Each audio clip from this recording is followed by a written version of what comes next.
नमस्कार, जय जोहार। बहुत स्वागत है आपका गुहार छत्तीसगढ़ में। मैं हूं विवेक पांडे आपके साथ। तो बड़ा सवाल यही कि नारायण क्या रण भी जिताएंगे, क्योंकि भारतीय जनता पार्टी ने छत्तीसगढ़ में दो बड़े बदलाव किए। एक बदलाव आज ही हुआ, नेता प्रतिपक्ष बदल दिए गए। धर्मलाल कौशिक की जगह अब नारायण चंदेल को जिम्मेदारी सौंपी गई है। और कुछ दिनों पहले भारतीय जनता पार्टी के प्रदेश अध्यक्ष भी बदले गए थे। विष्णुदेव साय की जगह अरुण साव को भारतीय जनता पार्टी का अध्यक्ष बनाया गया था। छत्तीसगढ़ में दरअसल भाजपा मिशन 23 को फतह करने रणनीति पर काम कर रही है। पार्टी में बदलाव की मानो बयार चल रही है। बीजेपी के प्रदेश अध्यक्ष को बदलने के बाद अब नेता प्रतिपक्ष को भी बदल दिया गया है। धर्मलाल कौशिक को हटाकर नारायण चंदेल को नेता प्रतिपक्ष की जिम्मेदारी दी गई है।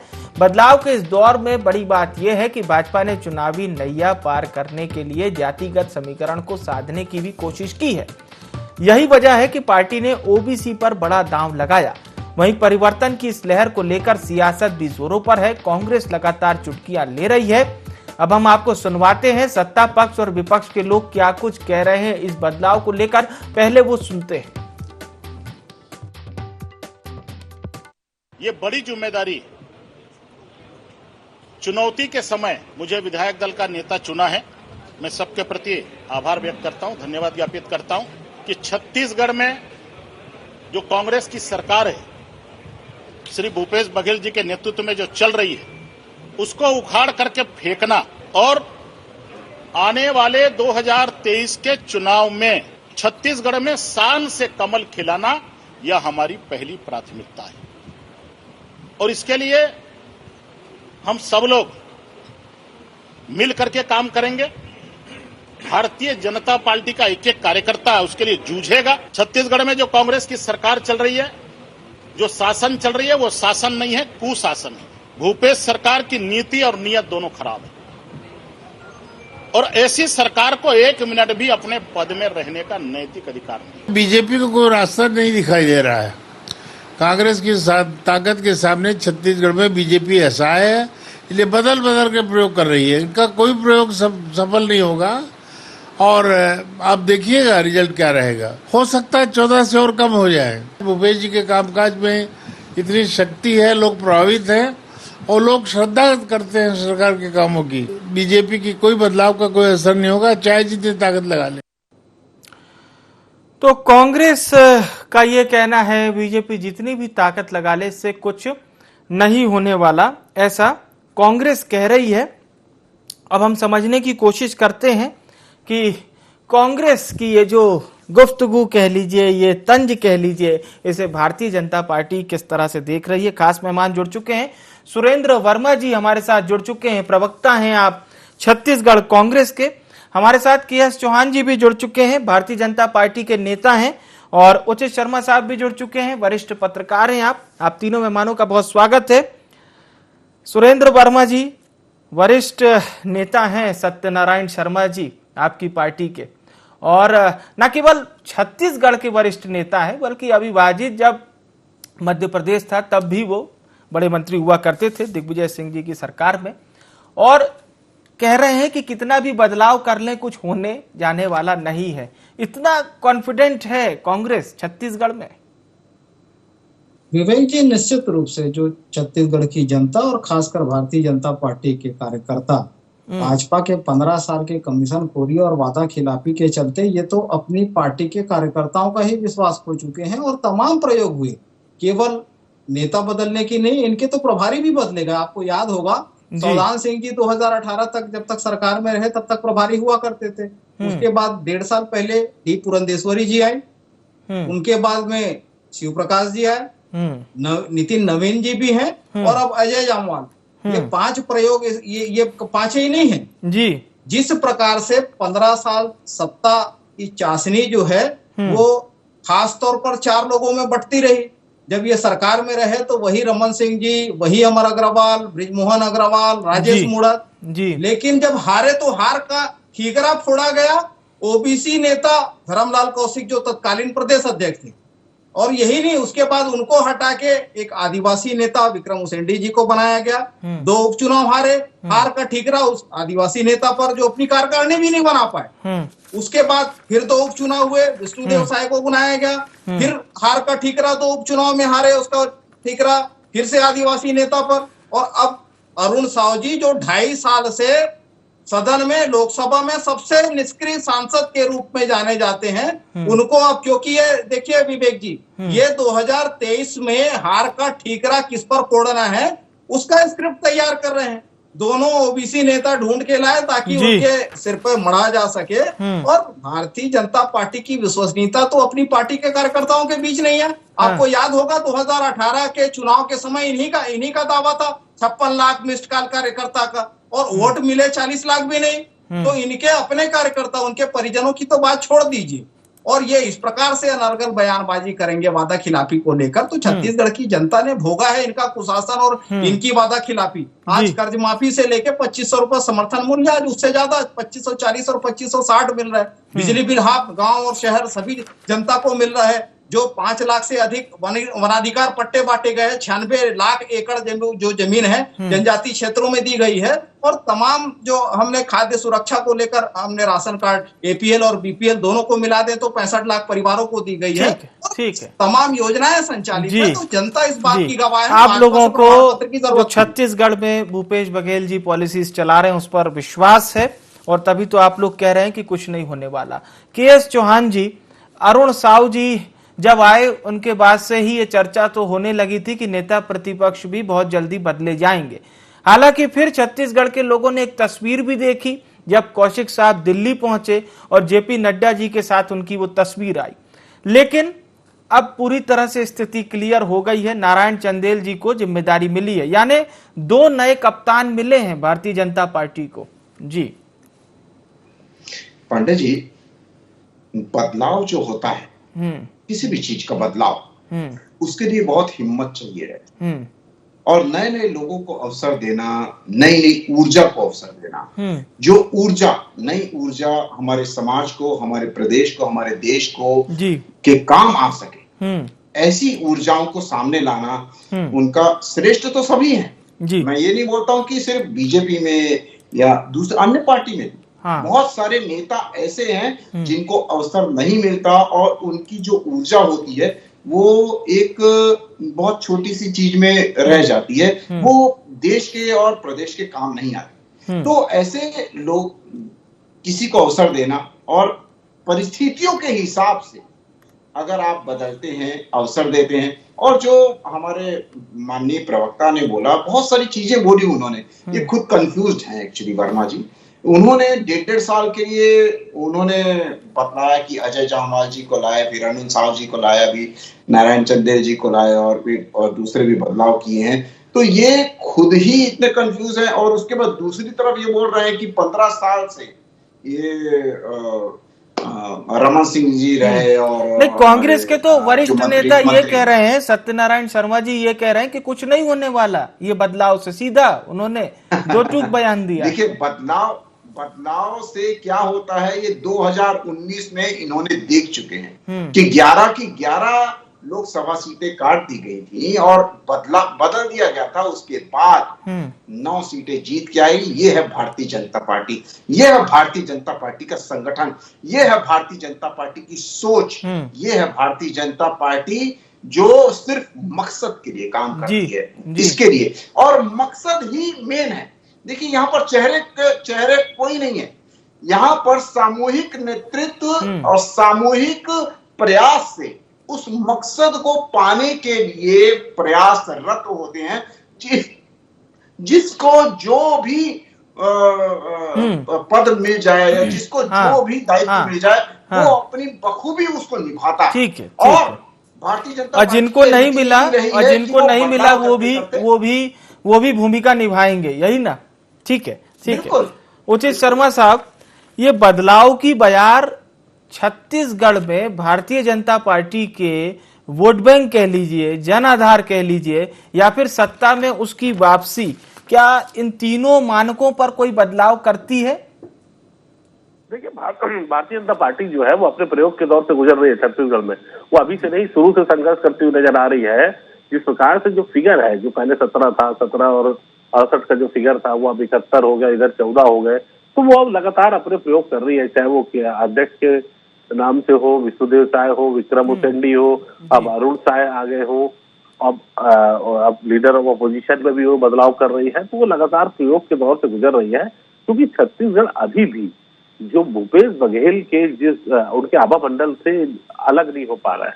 उनके आभा मंडल में अभी भी छत्तीसगढ़ में जो भारतीय जनता पार्टी जो इसलिए संघर्ष करती हुई अभी भी नजर आ रही, क्योंकि भूपेश का जो कल्ट है, भूपेश की सरकार का अपना खुद का इतना बड़ा क्या मानते हैं मुख्य कारण इसका?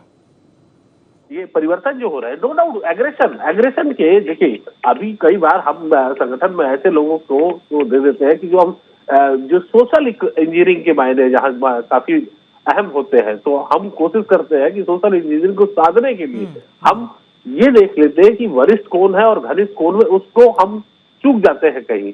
तो वो बैठाने के लिए जब समझ में आता है कि नहीं, ओबीसी का फिगर ज्यादा है, ट्राइबल का कम है, या अन्य कास्ट का कम है, ज्यादा है, तो कुछ सोशल इंजीनियरिंग का बैठाने का राजनीतिक अपना एक दृष्टिकोण है, लोगों के अपने प्रयास है, संगठन के अपने प्रयास है। लेकिन हकीकत में जिस जगह पे डायनेमिक लोगों को बैठाना चाहिए, जो एग्रेशन मोड में विपक्ष पे काम कर सके। अभी 4 साल तो भारतीय जनता पार्टी के मानसून सत्र को आप छोड़ दे विवेक, तो भारतीय जनता पार्टी न सड़क पे न सदन में कहीं दिख नहीं रही थी। इस बार मानसून सत्र में जरूर वो थोड़े से एग्रेसिव मोड में दिखे, ये बात सत्य है।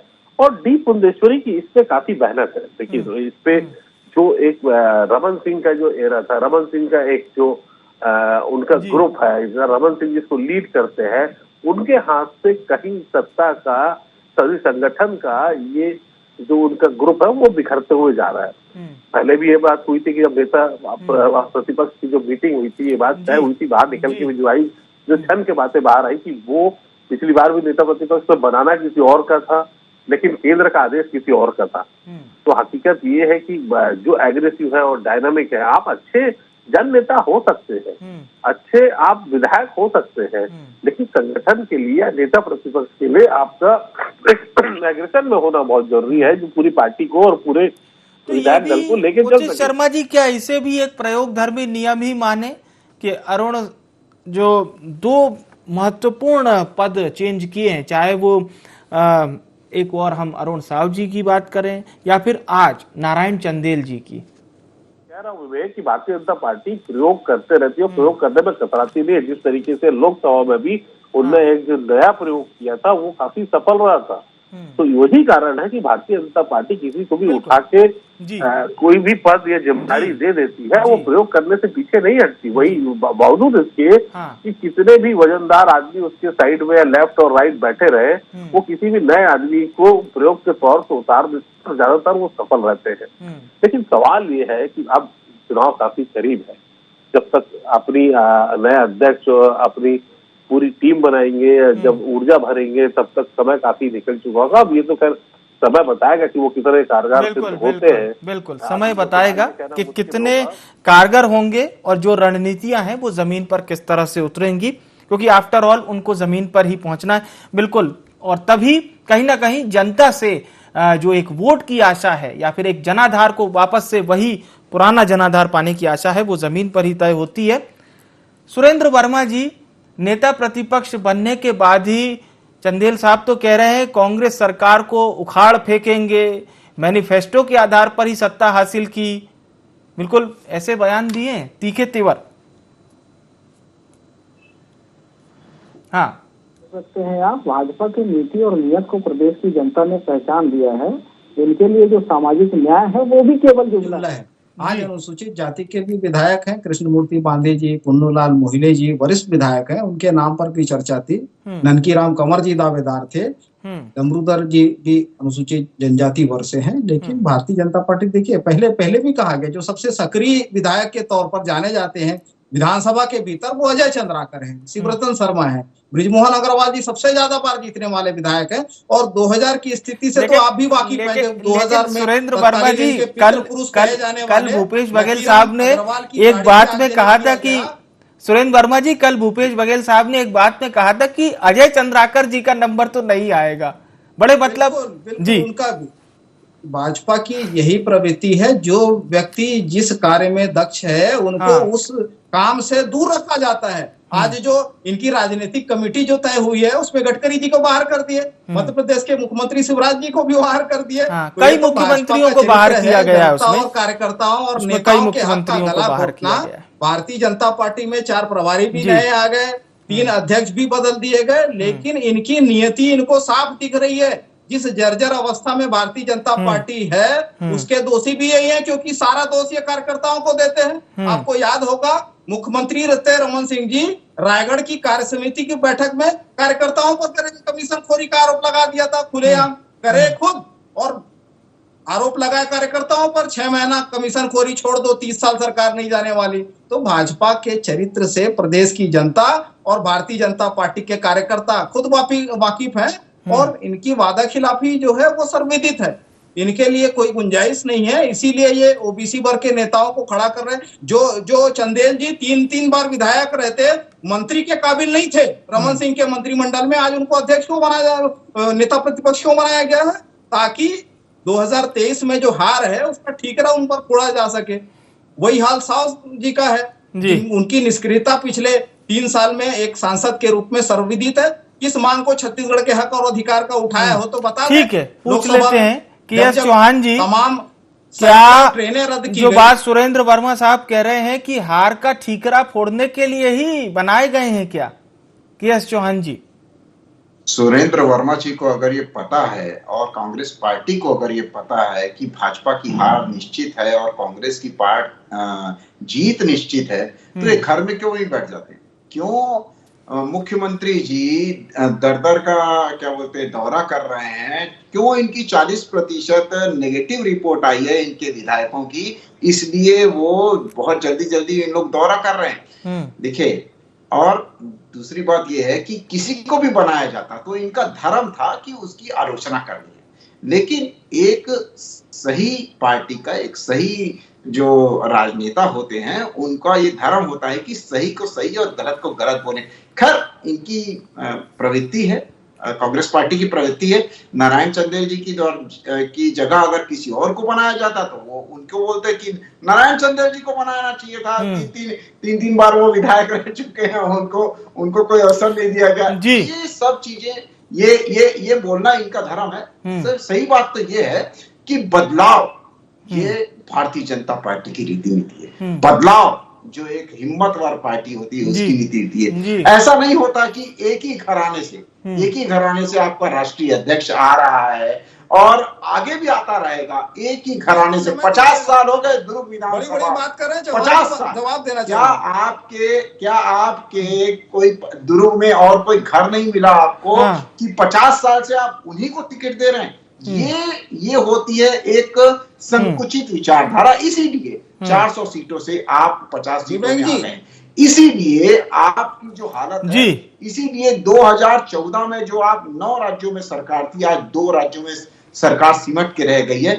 भारतीय जनता, मैं उनकी बात नहीं करना चाहता, और मजबूर होना पड़ता है जब कांग्रेस के प्रवक्ता या कांग्रेस स्टेट की बात करते हैं। आप 2.5 साल का जो आपका ये भूल गए आपने।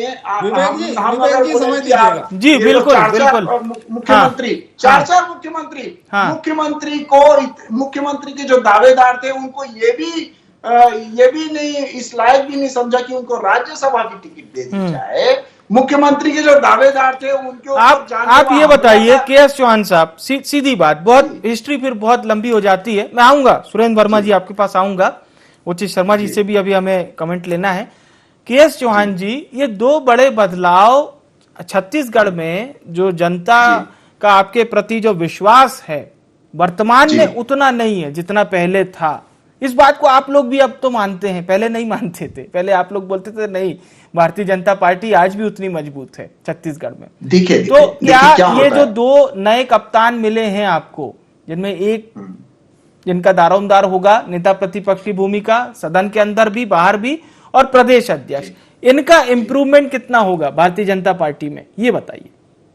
पांडे जी, ये सर्वविदित होता है। जैसे कि हमने बदलाव पुराना, जो आप हमारी भारतीय जनता पार्टी की हिस्ट्री निकाल के देख लीजिए, जब जब बदलाव आए, और बदलाव ऐसे ही एक दिन में नहीं हो जाता जी, बदलाव पूरी परिस्थितियों को देख, तो वही तो बात कह रहे थे उचित शर्मा जी, यही कह रहे थे कि जब टीम बनाएंगे और जब टीम बनाने के बाद उनको मैदान में भेजने का समय आएगा, बहुत समय निकल जाएगा सर, ज्यादा समय। जी देखिए अवसरवादी राजनीति नहीं करती भारतीय जनता पार्टी।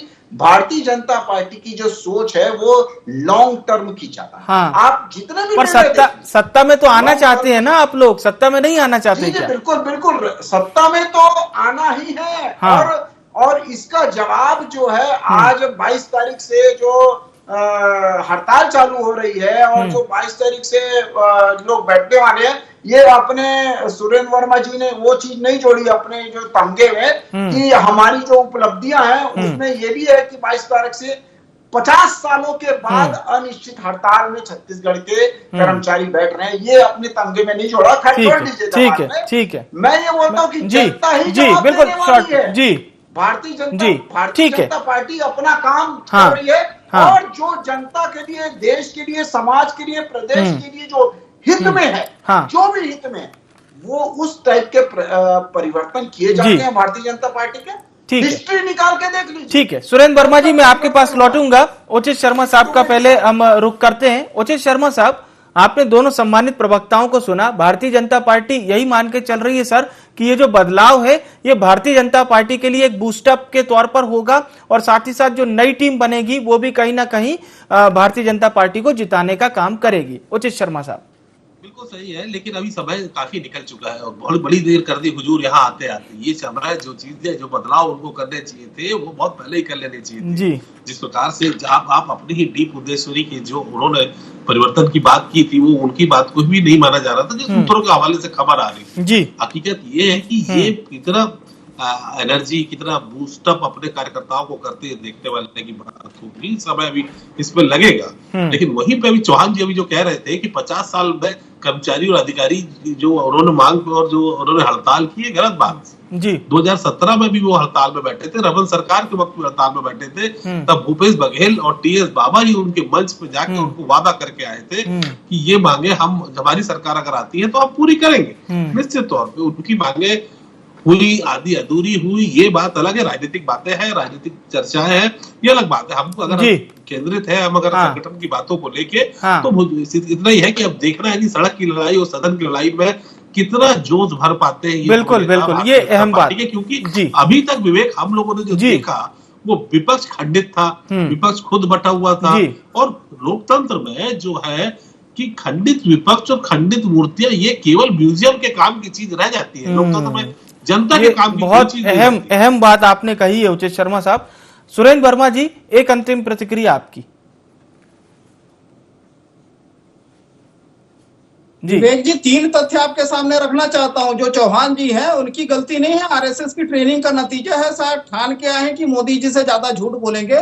ये 27 मई का वक्तव्य है रमन सिंह जी का, जिसमें उन्होंने स्पष्ट रूप से माना था कि छत्तीसगढ़ में भाजपा की स्थिति ठीक नहीं है, जो जर्जर हालत है उसको स्वीकार किया था। जो बड़ी बड़ी बात कर रहे हैं परिवारवाद की, एक परिवार की, तो ये जान ले कि आज जो नेता प्रतिपक्ष बनाए गए हैं चंदेल जी, वो बैस जी के दामाद है, जो 6 बार के सांसद थे रायपुर के, उन्हीं के दामाद है, और कोई दूसरा मिला नहीं इनको। और जो परिवारवाद की ये बात करते हैं, इनकी पार्टी तो पूरी तरह से व्यक्तिवाद की गिरफ्त में है। 1925 में आरएसएस के गठन के बाद 97 साल हो गए, 6 लोगों के हाथ में रही, मरते तक ये वसीयत करके जाने वाले लोग हैं। आप लोग परिवारवाद के बारे में तो इनका दोगला चेहरा जो है देश की जनता ने और छत्तीसगढ़ की जनता ने देखा है। जिस प्रकार से घर बैठने की बात कर रहे हैं, 3.5 साल से भाजपा के नेता यही तो कर रहे हैं, विपक्ष का धर्म निभाते हैं। यदि जनता के बीच जाते तो इनको पता होता कि गोधन न्याय योजना किस प्रकार से चल रही है, किसान न्याय योजना का क्या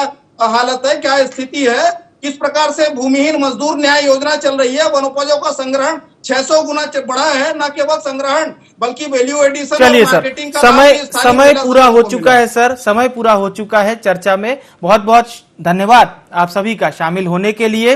तो भारतीय जनता पार्टी ने छत्तीसगढ़ में 2 बड़े बदलाव किए हैं। नेता प्रतिपक्ष और बीजेपी प्रदेश अध्यक्ष को बदल दिया है। बड़ी बात ये कि ग्राउंड पर भारतीय जनता पार्टी को मजबूत करने में ये 2 महत्वपूर्ण कप्तानों की कितनी अहम भूमिका होगी, ये आने वाले समय में दिखेगी। गुहार छत्तीसगढ़ में इतना ही। मुझे आने विवेक को दीजिए इजाजत। नमस्कार।